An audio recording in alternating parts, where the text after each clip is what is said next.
To have both coaches stand up and introduce their captains and talk about the season so far. Who wants to go first? Flip a coin. I need the coin toss. Good morning, and once again, thank you for having us. This has become quite a tradition. Our kids look so forward to being here. It's the tradition of being a captain, and this is absolutely awesome what you guys do. And the way the town rallies around this game is phenomenal. I don't know if everybody knows this, but Sunday night the Elks had a banquet for both teams and coaches, and we broke bread together, and it's just absolutely phenomenal. And last night was the freshman game. Tonight is the powder puff.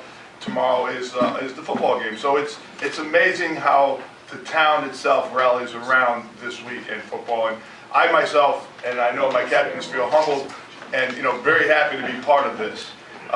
It's been a long season for us. We've gone through a lot of injuries, but our kids have persevered. The best thing I can say for our kids is that they showed a lot of character. We lost our quarterback the third game of the year. We continued to play well. We lost our other quarterback in the sixth game of the year, and we continued to play well. So our kids have played with a lot of character. They've learned how to deal with adversity, and I am super proud of the way our captains led this year. And if they will stand, Stan Olson, our wide receiver, by the way, who we had a game where he had 16 receptions and 145 yards, which puts him second all time in the state of Connecticut for receptions in a game. Stanley Olson. Eric Fermender, unfortunately. Eric, our senior captain, started for us as a sophomore and a junior, tore his ACL and MCL in the first game against Branford, and we lost him for the year, but has been to every practice and every game, and I want to thank you for everything, Eric. Thank you very much. Joe Pellizzeri, our inside linebacker, our captain, our leader, has been phenomenal the entire year for us. And again, I know I speak for everybody and everyone on our staff and on our team that we really appreciate and enjoy this support. It's absolutely phenomenal what you guys do, and it just makes it so much more worth it for the kids to have this. Thank you very much, and we're looking for a great game. We know we're up against it against a real good Law team, and we just hope that it's a classic, just like the last 2 years have been, and that everyone comes out of here safe and everybody has fun. And we remember that it's a game and we're representing our town. So thank you very much for having us.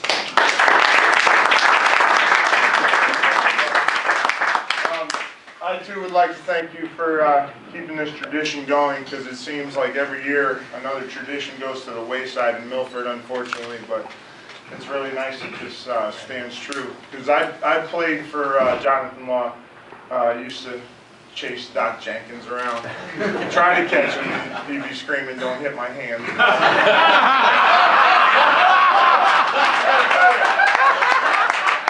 He was hard to catch. I mean, I was pretty fast. Of course, I wasn't as big as I am now, but he was pretty fast, but I couldn't catch him. And now he laughs every time he twists me on the table. So I called his office this week and I said, "Wait a minute, Coach Bevino's being overly nice. I got to go see Jenkins for my adjustment." I took myself off his schedule because somehow they're going to make me not be here. So I wasn't taking any chances. It is a great time. It's a very special thing. Being a player and a coach, I've been involved with this game since watching it at the age of 5. I'm now 35. So I've seen it happen for 30 years. It's a great time for Milford. It kind of feels like the big time bowl game that you kind of get, and dressing up to come to these kind of occasions is pretty cool. Our captains, we had Josh Patterson, who broke 1,000 yards again rushing. Does a lot for us. He's actually picked up some defensive time. He's the only kid in Milford that I ever saw that can pull off a mohawk and actually make it look good. So, he's had a couple different versions of it this year, and each one of them looked really good. So he's a big-time player for us. Looking to move on to play in college. Has great academics. He's like a 3.7 GPA with everything that's going on that he has to do. So it's a good time.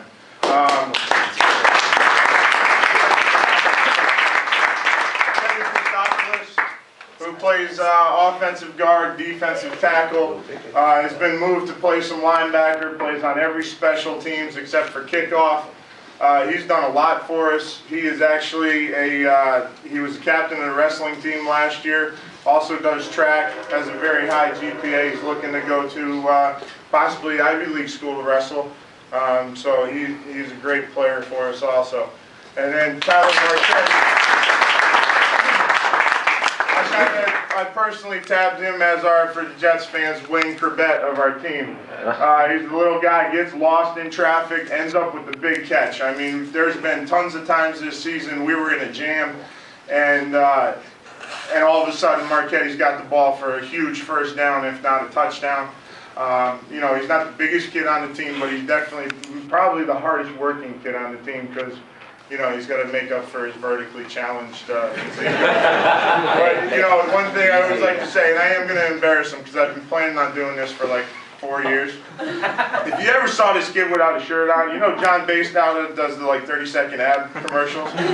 You'll be seeing him doing those commercials pretty soon. Kid's built like a truck. It's amazing. But these are three great individuals that have really kept our team together. I don't know if you followed us very much in the scores. We were always in just every single game. Until late, and then something freakish would happen, and it's real easy for kids that, you know, go through kind of like a losing streak in the middle of the season to just say, you know what, forget it.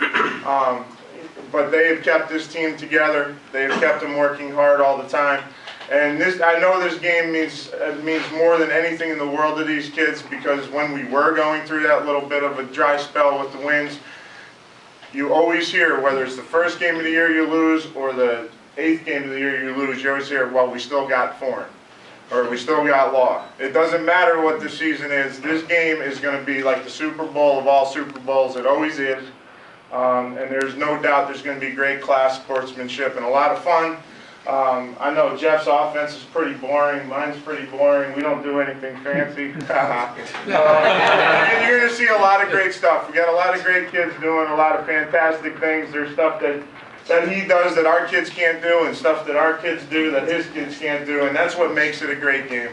And right down to it, you know, we respect each other. I played for Jeff in Milford Academy, you know, but the greatest part I think about still being able to coach in this game is all those times he used to tell me to run and do all those bad things when I played for him. I get to kind of pay him back now, so that's a lot of fun.